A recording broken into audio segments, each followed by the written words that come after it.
Mesdames, messieurs et autres créatures dont le sexe est pour le moment indéfini, bonsoir et bienvenue dans une nouvelle review où on va parler cette fois-ci d'un film un petit peu spécial réalisé par un bon ami à moi, j'ai nommé Demon's Heart de Sudge.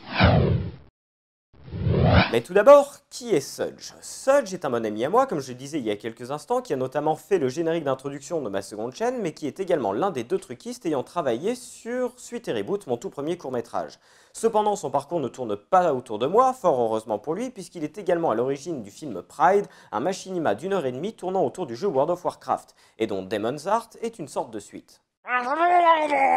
Maintenant, afin de vous présenter un petit peu plus le projet, il faut savoir qu'une idée d'une suite de Pride lui était venue en mars 2015, mais ce n'est qu'en août de la même année qu'il a enfin pu commencer à écrire le scénario, et ça lui a pris environ 4 mois. Quand je dis 4 mois, c'est écriture du scénario, relecture, mais également traduction en anglais, étant donné qu'il était plus facile de trouver des doubleurs anglais que français pour le projet. Une fois la traduction finie, s'en est suivi le tournage, sur une durée d'environ 4 mois, puis le doublage, 4 mois de nouveau, et enfin la FX et le montage, mais ça je reviendrai dessus un petit peu plus tard. Il faut également savoir que le film a un budget qui s'élève à pas moins de 0 €.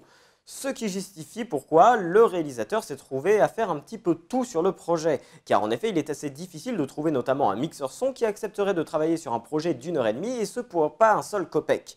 Ce qui justifie également que malgré une cinquantaine de noms au générique, le réalisateur soit le réalisateur, le cadreur, mais également le scénariste, le mixeur, l'étalonneur, le monteur, bref il a tout fait. Concernant la réalisation, il s'agit là de quelque chose sortant de l'ordinaire des machinima que vous auriez pu voir. Tout d'abord parce qu'un véritable découpage technique a été fait avant le tournage, permettant ainsi au réalisateur de penser ses plans avant et non pendant le montage, comme c'est souvent le cas sur ce genre de vidéo. Mais il faut également savoir que beaucoup d'ajouts ont été faits en post-production, et ces ajouts, parlons-en. Tout d'abord, le personnage d'Alice, l'un des personnages principaux de l'histoire, et qui a été joué durant le tournage, en majorité du moins, par une elfe de sang, étant donné qu'Alice est une humaine. Et pour ceux qui ne connaîtraient pas le jeu, il faut savoir qu'il y a deux factions, d'un côté l'Alliance et de l'autre côté la Horde.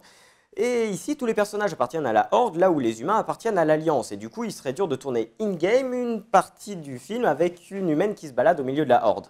Bref, c'est pour ça qu'elle a été ajoutée en post-production. Autre chose ayant été ajoutée, ce sont des plans complètement recréés, comme vous pouvez le voir sur les différentes images qui s'affichent à côté de moi. Avec tout d'abord la création du décor, puis l'ajout des personnages, et enfin des filtres de couleurs et également du format de l'image, soit 2.35, format choisi par le réalisateur. Tout ça pour dire qu'il s'agit là d'un montage bien plus impressionnant qu'il n'y paraît au premier abord, comme vous pouvez le voir sur l'image qui s'affiche juste à côté de moi, représentant la timeline du réalisateur, et ce pour seulement quelques minutes de film, afin de vous donner une idée de ce que ça représente et de justifier le temps qui a été passé dessus. En prenant le contrôle de la Horde de Fer, Gul'dan a transformé la citadelle des Flammes Infernales en véritable repère démoniaque.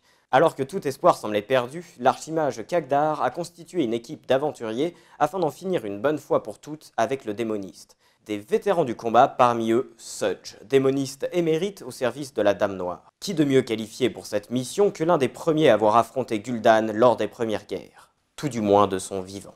Voilà pour ce qui est du synopsis, maintenant parlons de manière un peu plus approfondie du film, avec notamment sa réalisation qui se divise en quelque sorte en deux parties.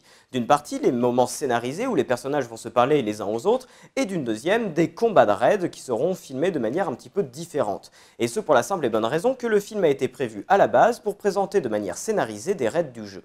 Et puisqu'on parle de scénarisation, il est important de noter qu'il s'agit là d'un scénario original et non d'une adaptation. Bon, il est à présent temps pour moi d'aborder mon avis personnel, mais afin de respecter le travail qui a été fait sur ce film et de le copier légèrement, je laisserai donc place à mon gnome Erstam pour cette partie.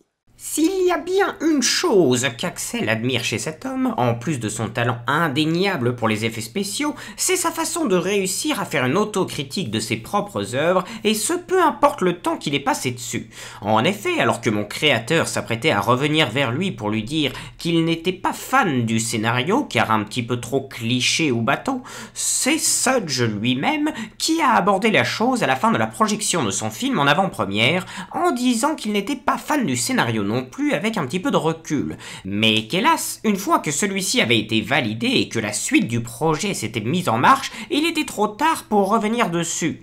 Cependant, ce n'est pas là le seul défaut selon Axel. Cela dit, beaucoup de ces défauts ont une justification. Tout d'abord, il n'est pas fan des combats du film, tout comme il n'était pas fan des combats d'arrêt dans le jeu de base, car, selon lui, on se contente de bourriner le boss jusqu'à ce qu'il meure. Mais là, pour le coup, c'est une question de point de vue et c'est propre à l'univers du jeu. De plus, le film étant un raid scénarisé, il était évident que cette partie serait importante.